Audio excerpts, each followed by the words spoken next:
Hi, I'm Cassie, host of the Curiosity Junkie podcast. If you enjoyed today's episode, please hit the subscribe button to follow us and receive new episodes each week. If you really enjoy the podcast and you're feeling generous, please hit the donate button. We work hard to create original content and keep the podcast ad-free. Today's guest is a therapist who has found innovative and holistic ways that support growth, brain reorganization, and self-connection. Please welcome Patrice Flanagan Morris.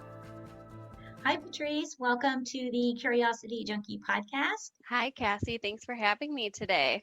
Yes, I'm so excited to talk to you about two things. One, perfectionism, and we're going to start with that. And then two, brain spotting, because I had never heard of it before. So I'm so excited to learn more about that. But first, let's dive into perfectionism. What is it? What causes it? Why do we get so obsessed? Yeah, perfectionism is one of the main kind of focus populations that I have.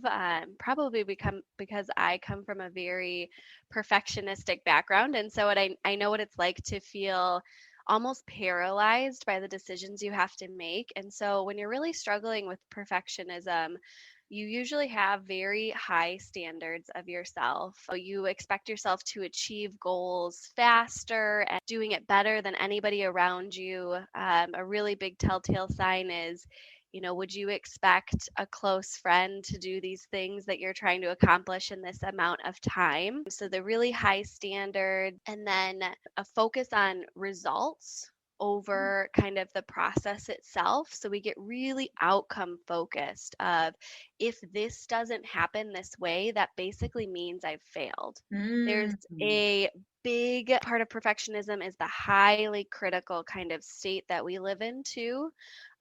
We beat ourselves up for any mistake that we make, any misstep. It's really hard to learn from mistakes. They almost come up and then they almost become paralyzing to us. Our worth quickly gets tied to that outcome.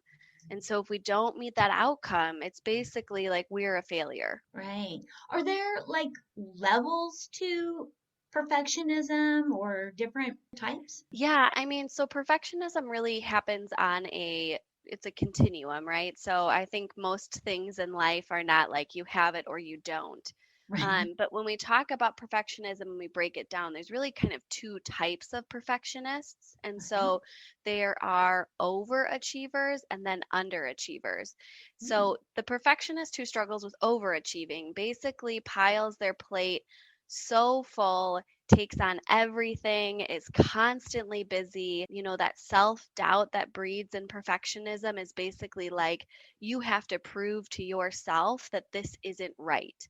And so we are just like constantly going. And the struggle with the overachievers is they're often validated too for overachieving. And I'm an overachiever perfectionist. One of my red flags that I'm falling into kind of that perfectionistic tailspin is my schedule just all of a sudden gets stacked. And usually overachievers tend to stack a bunch of stuff up because then we don't have to connect in with ourselves and we don't have to sit with that fear of failure. It's really uncomfortable shame. And so we're like, anything I can do to stay out of that is golden. I love that. Yes, I could see that. Yes, absolutely. Yeah, and then we have the underachievers. And so the underachievers tend to be the high procrastinators. And it's almost this, you want to do it right, absolutely right. And you almost get paralyzed as you're trying to do it because you're so worried that it's not going to turn out right, that you're going to be a failure, that everybody's going to see all of the mistakes that you've made, that you kind of shut in and shut down. And so you just stop moving. And that fear of failure becomes so big so fast. It just gets very dark, very cloudy, and we just kind of sit still and hope that it passes.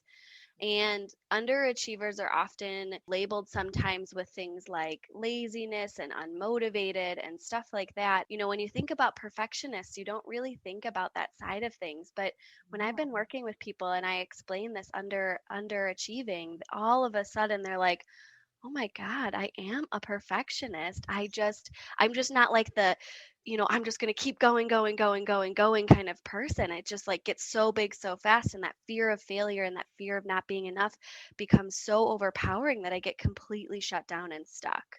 Wow. Okay. And that makes perfect sense. I can see that. And in the back of my head, I'm like, well, I kind of relate to that, but I kind of relate to that.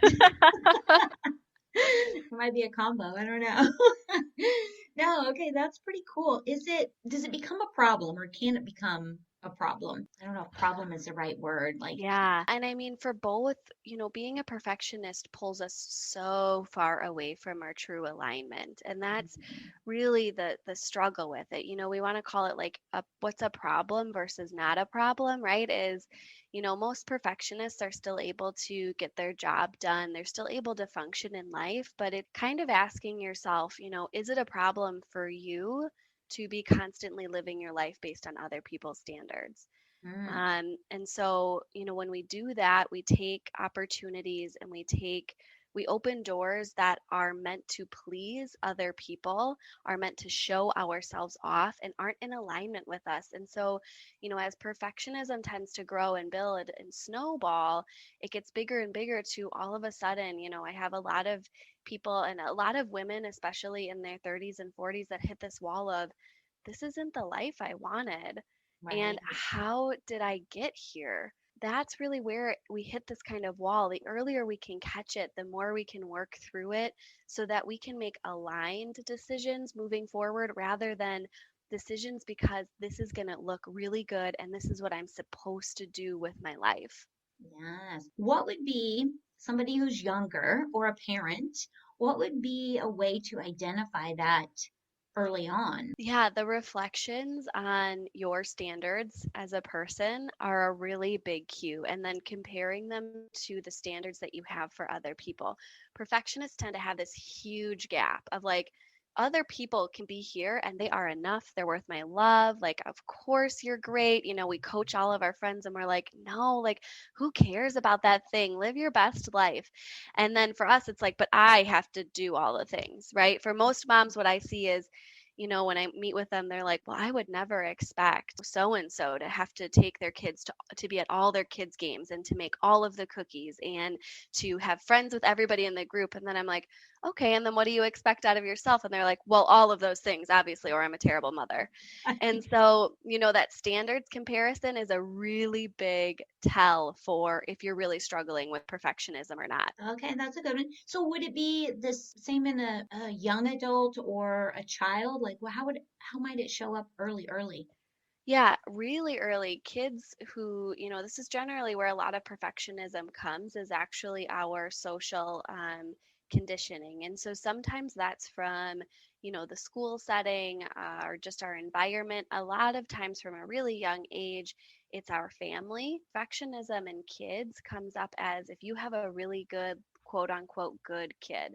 So your kid follows all the rules, they do everything to a T, they are always listening. They were always in line. They're hardly pushing boundaries. They're really sensitive to any kind of feedback or criticism at all.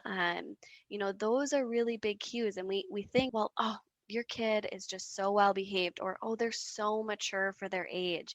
And Yeah. usually it's because they have this paralyzing fear of making a mistake and that they Mm, need to be this really good, perfect kid that stops them from pushing boundaries. And kids naturally learn and grow and really flourish as people to push boundaries, to test limits, to, see who they're going to be moving forward, to see if that's accepted or not. That's what you'll see when they're really, really, really young. And then, when we shift to 20 somethings or late teens, it usually looks like very, very high anxiety and social anxiety. All of that kind of wraps into it because it's this idea of I am not good enough as a person. And so I'm always anxious about every little thing. okay, and that was going to be one of my questions. Is it tied to anxiety or is it a form of anxiety? So, yes, it can Yes. show up like anxiety.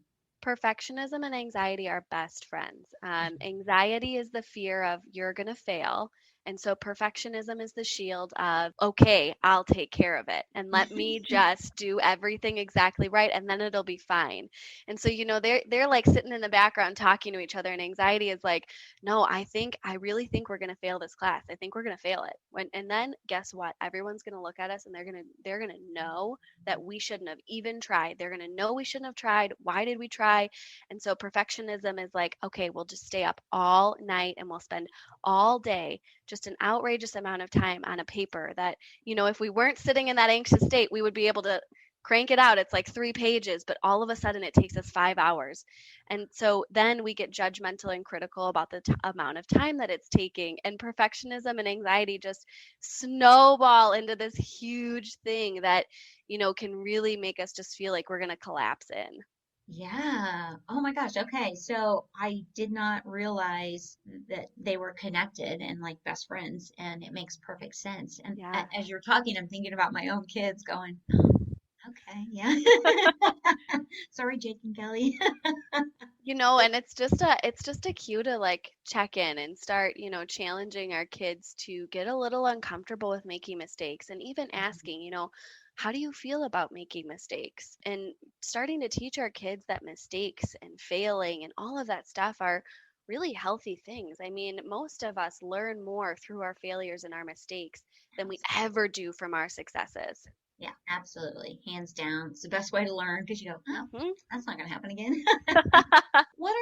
Let's say someone's in that kind of anxiety cycle being triggered by the perfectionism. What can someone do to kind of walk themselves back from the ledge and regroup? Yeah, that first key is really awareness that it's going on, which is often really challenging for people when they're stuck in it because the beliefs are so heavy and so high. Mm, So, what I tell people is a better gauge to check in with yourself is checking in with your body. Your body is going to tell you a lot more, and you're not going to fall into the feeling as much than you will when the story starts running through your mind. mm, So, because perfectionism and anxiety are kind of showing up together, really all of a sudden you get like really warm, your hands are really sweaty, your heart's racing, your stomach tightens, your back starts to hurt, like all of those things that are showing you my body is getting into fight or flight right now.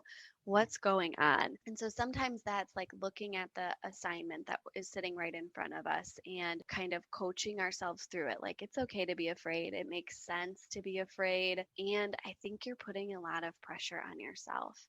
mm, All we can do is the best that we can do right now. So if coaching yourself doesn't work, for a lot of people when they're starting this out, it doesn't, right. because they have such a deeply ingrained belief of not being enough that even when they say those things, they're like, and you should be able to do it better than you're doing it right now.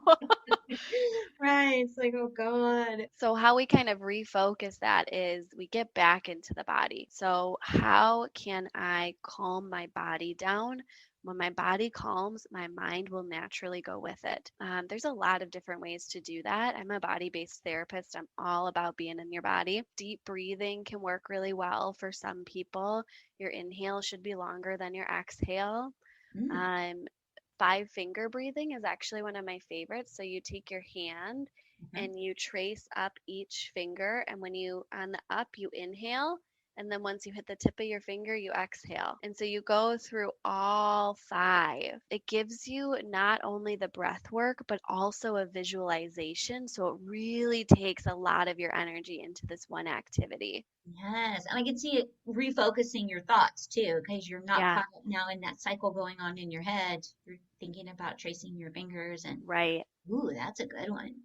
Yes, exactly. That's really what we want to do is like get out of your head, because the story is, before you've done, and this is like where the brain spotting kind of comes in, before you've done the processing of what's driving this, what's holding this, all of that stuff, the story is just going to be too powerful. It's going to suck you in. And so just don't even deal with it right now. Worry Yeah. about that later. For right now, just work on like, I can calm my body down. I have a couple of people that will have a couple yoga moves that Mm, they do. And they just do those for like 5 minutes, and it just kind of helps reset their nervous system a little bit. yes. Oh, I like that a lot. And they're simple things that you can just put into play fairly quickly. And like you said, sometimes it's going to work and sometimes it might not work as quickly, but Hmm. that's something someone could at least attempt on their own.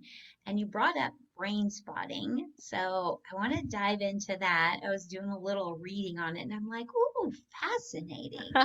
So let's talk about what it is, because I'm sure there are a lot of people like me out there that have never heard of it before. Yeah, brain spotting is the most amazing thing that I have found as a therapist. Like I said, I was a highly anxious, highly perfectionistic person, and I was in a lot of different therapies. So I tried like DBT, I tried mindfulness, like I could get none of it to stick because I would sit and my mind would just run and run and run and run and run. Mm. And it got so bad that I was giving myself stomach ulcers and Oh, like dietary issues because that's what anxiety does. It pumps a bunch of acid into our stomach. I found brain spotting when I was in graduate school. One of my professors was a brain spotter, and I was in a trauma counseling class. And so they talked about it there. And what brain spotting really is it's a mind body therapy that works with your emotion brain instead of your thinking brain. And in working with that emotion brain, what we're doing is we are processing old narratives and old stories. We are reorganizing them in the brain. And sometimes that looks like gaining perspective on a situation, new understanding on a situation. Sometimes it's just grieving so that we can shift the past to stay in the past so it's not coming up in the present day. And in that reorganization, what we're doing is we're breaking down whatever that file is behind I need to be perfect.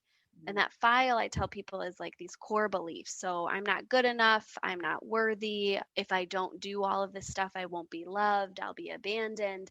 And as we flip through that file, your brain is going through and reorganizing all of those pieces of paper that we're pulling out. So it no longer hangs out in that file anymore.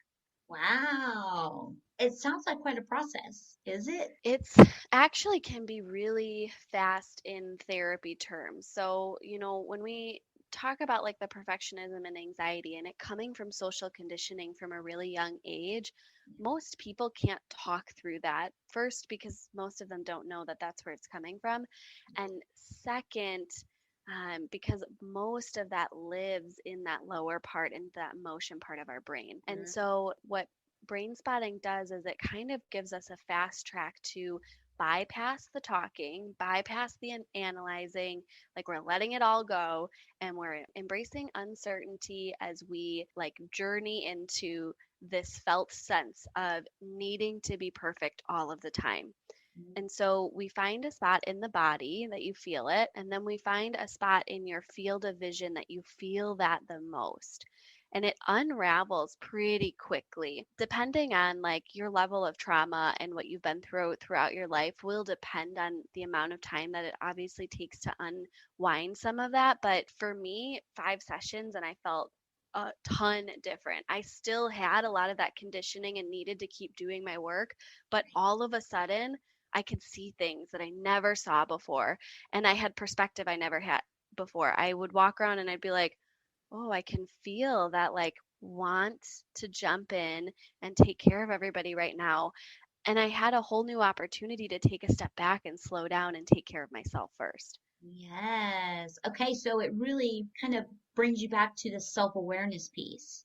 Like you really can Yeah. identify, here's the spot or here's what's going to start happening. And Yeah, it's like it's twofold. So what I tell people with brain spotting is I've noticed that people shift through two kind of stages. The first one is increased self-awareness. So now you can do something about it. And then right. the second one is decreased activation.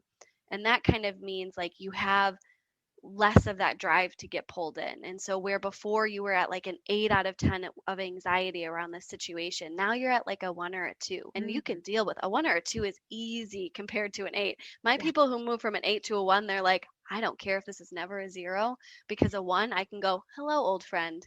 We don't need you right now. Thank you." And I can move forward with my day. With an 8, I'm hijacked and I cannot do anything except for think about that thing that makes me anxious. Oh my gosh, no kidding. It sounded like it's identifying a place in the body where something's residing, give or Mhm. take. And then you're finding a spot or a point in line of sight that Mhm. like triggers that or what? Yeah, so our eyes, the muscles around our eyes are connected to our optic nerve that goes directly in the back of our brain, and that's actually where our survival system is. So by using our visual field, what we're trying to do is completely bypass the thinking brain. We're like, we don't need you today, friend. We're just going to go see what's over here for right now.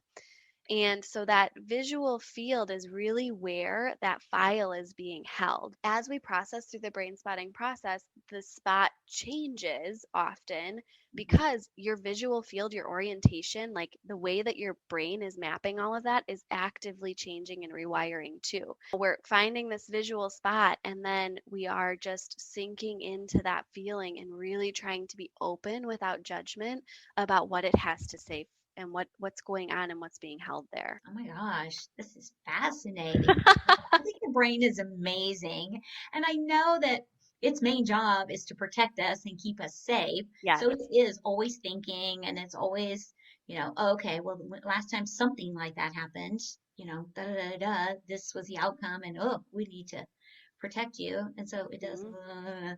constantly go. Yeah, and that's why the brain spotting process is so cool because what we're doing is we're being totally open to all of these ideas of lack of safety that our brain is categorized as such.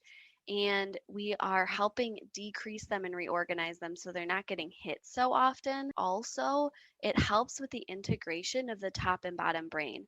So usually when we like shift into that emotion mind, our top brain like turns off really fast, especially depending on how many trauma experiences or adversity we've kind of faced growing up. But when we do the brain spotting, we slowly integrate. And so the top and bottom brain are able to communicate more. So when something comes up, we can actually feel it and see it and talk to it and have kind of that differentiation where we're able to pull away from it a little bit more rather than fall into it and then only see the world through the glasses of like being a perfectionist or having this anxiety. I love it. And I hope there are listeners out there going, ah, there's I that.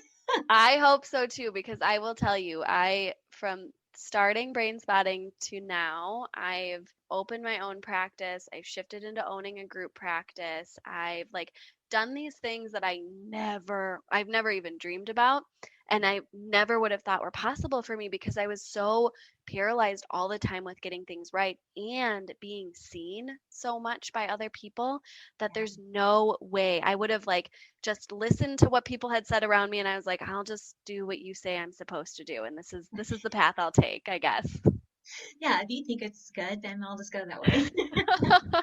Wow, congrats to you then. That's Well, thank you. fantastic. And I love that you've been through it personally because you can totally relate to someone coming in and what their struggle is and how Yes. difficult it really is. Not like, oh, you should be able to stop that like that.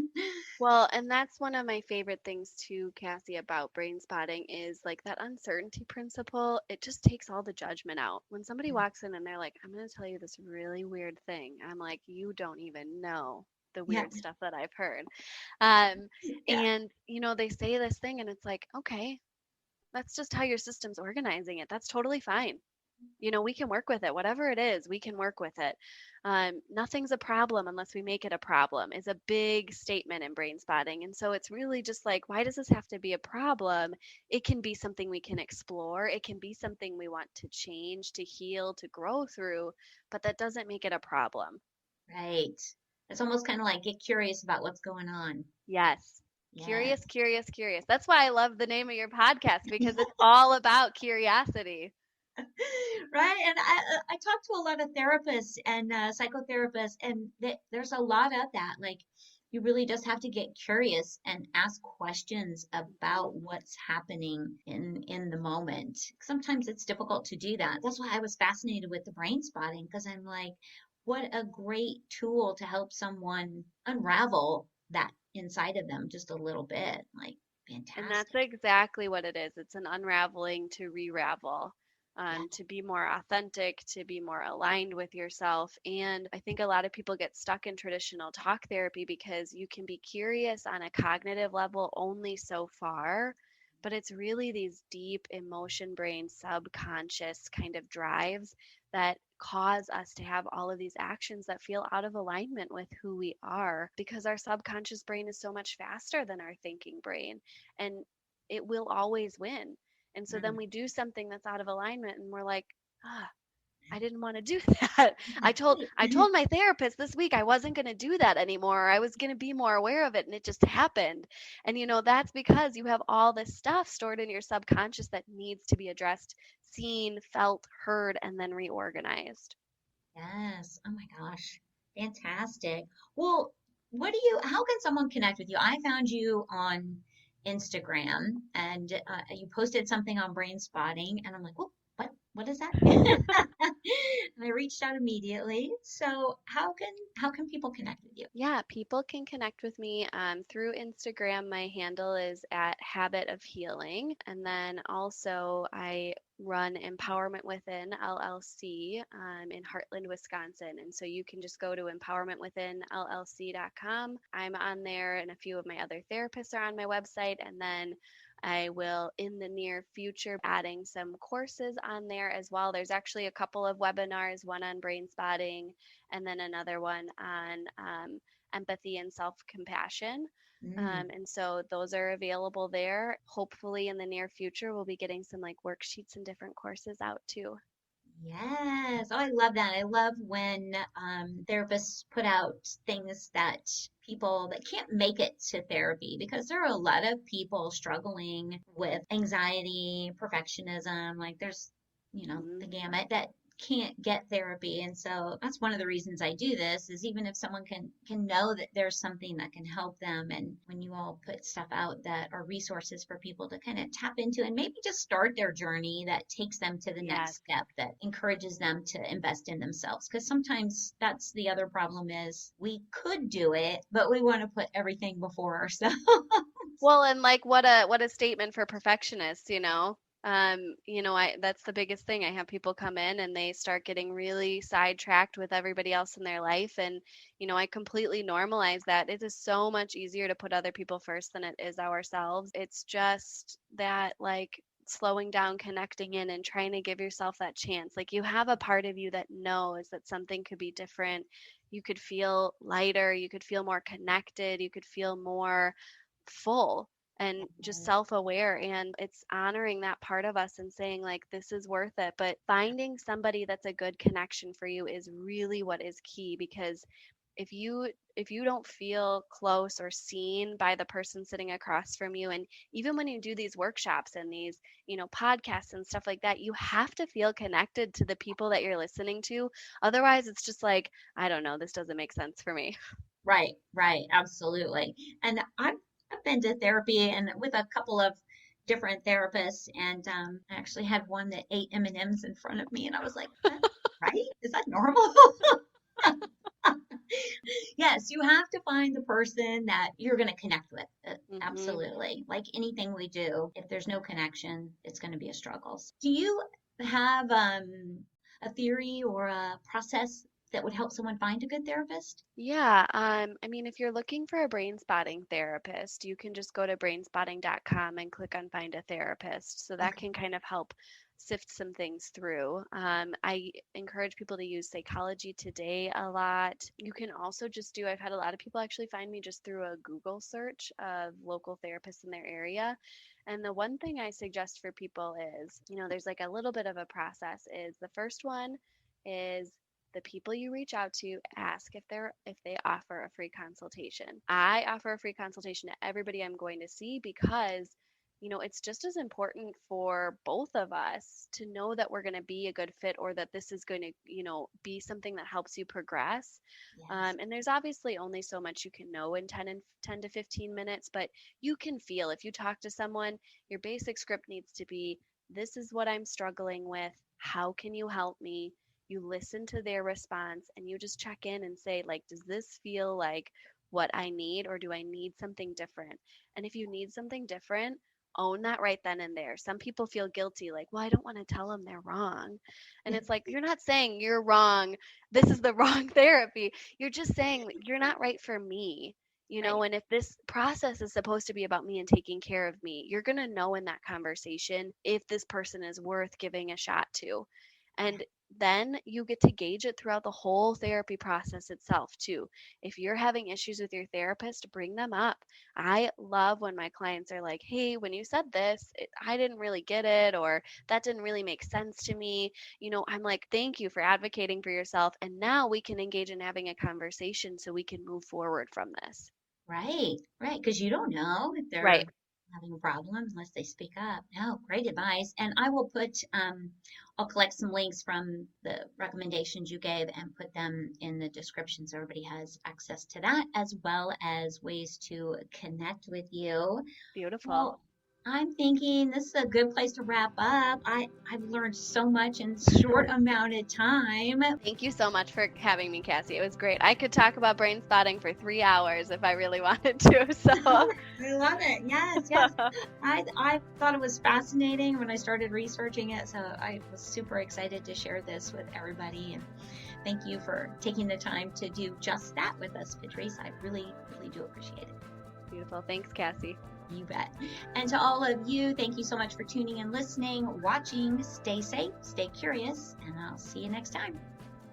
If you enjoyed today's episode, please hit the subscribe button to follow us and receive new episodes each week. If you really enjoy the podcast and you're feeling generous, please hit the donate button. We work hard to create original content and keep the podcast ad-free.